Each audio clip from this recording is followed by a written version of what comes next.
మాత్రం నేను అనుకోవట్లేదు. అంటే బేసిక్గా వర్మ గారు మీ మీద ఉన్నప్పుడు ముద్ర ఏంటంటే బయట టీడీపీ వాళ్ళు వేస్తున్న ముద్ర గురించి చెప్తున్నాను.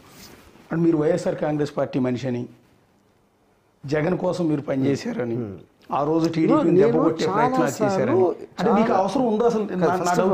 నేను చాలాసార్లు ఇంటర్వ్యూలో కూడా చెప్పాను, ఐ స్టాండ్ బై దట్. నేను అసలు పార్టీ అంటే నాకు తెలియదు. వైఎస్ జగన్ ఎలా బాగా పాలించారో తెలియదు.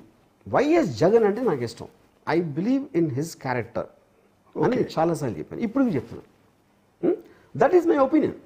ఓకే, ఎవరికో కంప్లీట్ ఆపోజిట్ ఒపీనియన్ వచ్చు. ఇంకొకరికి చంద్రబాబు నాయుడు గారి మీద నాకు వైఎస్ జగన్ మీద ఎలా ఉందో వాళ్ళకి అది అయి ఉండొచ్చు. So that is what whole democracy. Freedom of expression అనేది అందరి ఇష్టాలు వేరు ఉంటాయి, మన అందరం కలిసి ఉంటాం. మనందరినీ కలిసి మీ ఇష్టం కరెక్టా కాదా ఇష్టాన్ని చూపించడానికి, ఆ ఇష్టాన్ని చూపించడానికి ఏ ప్రాసెస్లో చూపించాలి అనే దానికి జ్యుడిషియరీ ఉంటుంది. So that is how all democracies function. ఒకడే ఈ హీరో ఫ్యాన్ అవుతాడు, ఈ హీరో పిక్చర్ ఫ్లాప్ అయితే మహా ఆనందం, దాని మీద ట్వీట్లు పెడతాడు. అలాగే వేరే హీరో వాడు యాంటీ హీరో ఆడి మీద పెడతాడు. ప్రతి దాంట్లో మనం ఇదే మనం చేసేది కొట్టుకుంటాం. సోషల్ మీడియాలో ఎక్స్ప్రెషన్ ఆఫ్ ఒపీనియన్ అనేది చేసినప్పుడు భిన్నాభిప్రాయాలు ఉండటం అనేదే డెమోక్రసీ ఫండమెంటల్ డెఫినేషన్. అంతే కదండి. ఆ అభిప్రాయం చెప్పే దాంట్లో మీరు సటైర్ పెట్టారా, జోక్ పెట్టారా, అవి ఒక కోట్ ఇచ్చారా అనేది ఏది manner of expressing an opinion. Actually వ్యూహం సినిమా మీరు తీసిన విధానం పట్లే టీడీపీ వాళ్ళు హర్ట్ అయ్యారు, లోకేష్ కావచ్చు, చంద్ర కావచ్చు అనేది, చంద్రబాబు కావచ్చు అనేది టీడీపీలో జరుగుతున్న ప్రచారం. అది నిజమా కాదన్న నాకు కూడా క్లారిటీ లేదు. కానీ ఆ సినిమా నిర్మాత ఎవరు? ఆ సినిమా మీది కాదు నిజానికి. మీరు డైరెక్షన్ తీసి అవుట్పుట్ ప్రొడ్యూసర్కి ఇస్తారు, అతను అమ్ముకుంటాడు సినిమాని. ప్రొడ్యూసర్ దాసరి కిరణ్ కుమార్ సంథింగ్ ఎవరు ఉన్నారు, అతని పేరు ఎక్కడ రావట్లా, వర్మ పేరు మాత్రమే వస్తుంది. ఇక్కడ ఒకటేనండి, ఇప్పుడు సినిమా అనేది ఒక క్రియేటివ్ ఆస్పెక్ట్. క్రియేటివ్కి నేనే కదా head. Okay, Dasari Kiran also నాతో పాటు ఉన్నారు సెట్ మీద. ఈ నోస్ ద స్టోరీ, ఈ సా ద ఫిల్మ్, అంతా ఓకే. కానీ ఇప్పుడు వాళ్ళు ఎలిగేషన్ చేస్తున్నది వ్యూహం సినిమా కూడా కాదు కదా. ఈ పర్టికులర్ మీరు ఇది నేను పెట్టానని ఎలిగేషన్ చేస్తాను. అంటే దీని మోటివ్ క్యారికేచర్, అసలు ప్రొజెక్షన్ ఇది మాత్రమే. దీని బ్యాక్గ్రౌండ్ మీరు మోటివ్ ఆ సినిమాలు. Okay fine. ఇప్పుడు అది సెన్సార్ ఇచ్చేసారు కాబట్టి దాని నుంచి ఏం మాట్లాడలేరు. అవును, యోహన్ సినిమాని బ్యాన్ చేయాలా లేకపోతే అది విషయం లేదు, ఎందుకంటే సెన్సార్ చేశారు సినిమా. ఇది మీరు సోషల్ మీడియాలో ఉన్న ఒక పోస్టు ఏదో ఐటీ యాక్ట్, ఈ యాక్ట్, ఆ యాక్ట్ అని చెప్పి వీటి మీద పెట్టారు. అసలు ఉద్దేశం అది. But they are linked in a context. వ్యూహంలో ఉన్న అభిప్రాయంకి ఇది ఎవరైతే చేశారో నేను చేయకపోయినా వాళ్ళ వెనక ఉన్న అభిప్రాయం ఒకటే కదా. సో అప్పుడు నేను కొంచెం ఫేమస్ కాబట్టి మీడియా ఇమీడియట్గా తీసుకుంటుంది. ఇప్పుడు ఎవరో ఊరు పేర్లు పెడితే అది దానికి ఇంపార్టెన్స్ రాదు కదా మీడియాలో. I think that is the reason I was selected. అంటే ఈ సందర్భంలో టీడీపీ కార్యకర్తలకు కానీ, మనోభావాలు దెబ్బతింటాయని మీ మీద కేసులు పెడుతున్న వాళ్ళకి కానీ, లోకేష్ గారికి కానీ, పవన్ కళ్యాణ్ గారికి కానీ ఏమన్నా చెప్పదలుచుకున్నారు? నేను ఏమి చెప్పలేదు.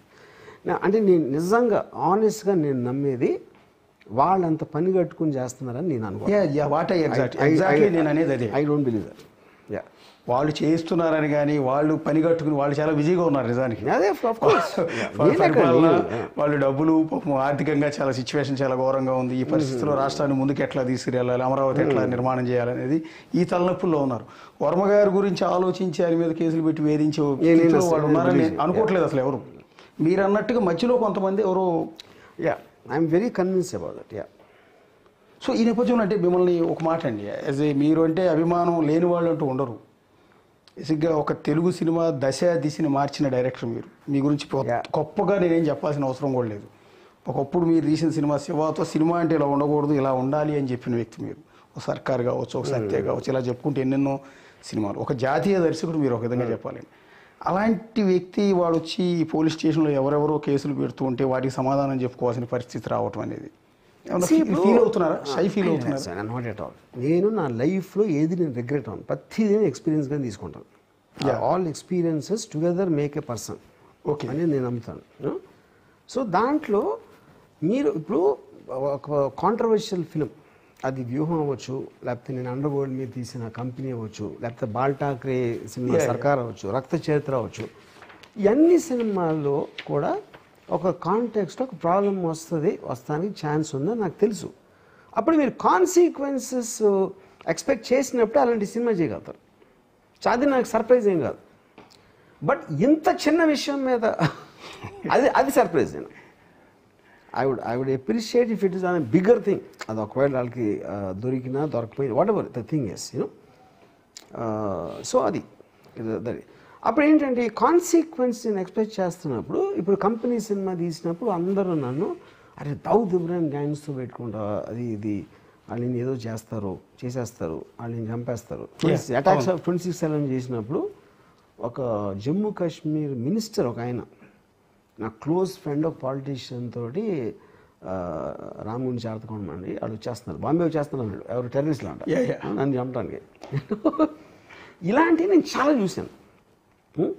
వాటికి అప్పుడు అంత రాకపోవడం ఏంటంటే సోషల్ మీడియా అంత స్ట్రాంగ్గా లేదు ఇప్పుడున్నంత.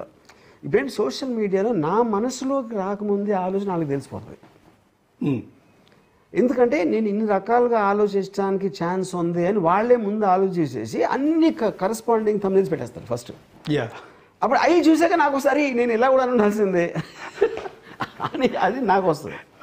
సో నేను బేసిక్గా నేను భయపడను, ధైర్యవంతుని నేను చెప్పను. నా పాయింట్ ఏంటంటే I'm willing to face anything, I have no problem. ఇప్పుడు మనిషి అన్నవాడికి లిమిటేషన్ ఉంటుంది. ఆ లిమిటేషన్లో ఇప్పుడు నేను కోవిడ్ వచ్చింది అనుకోండి, కోవిడ్లో నేను అసలు మాస్క్ వేసుకోలేదు, నేను శానిటైజర్ వాడాల, సోషల్ డిస్టెన్స్ మెయింటైన్ కూడా చేయాల. ఎందుకు అంటే అది నేను ఆ లిమిటేషన్ దృష్టిలో పెట్టుకుంటే నేను నాకు కావాల్సిన లైఫ్ బతకలేను. నేను ఛాన్స్ తీసుకుంటాను. ఆ ఛాన్సెస్ ఎప్పుడూ తీసుకున్నాను నేను ఫస్ట్ నుంచి కూడా. దాంట్లో ఇది ఒక భాగం.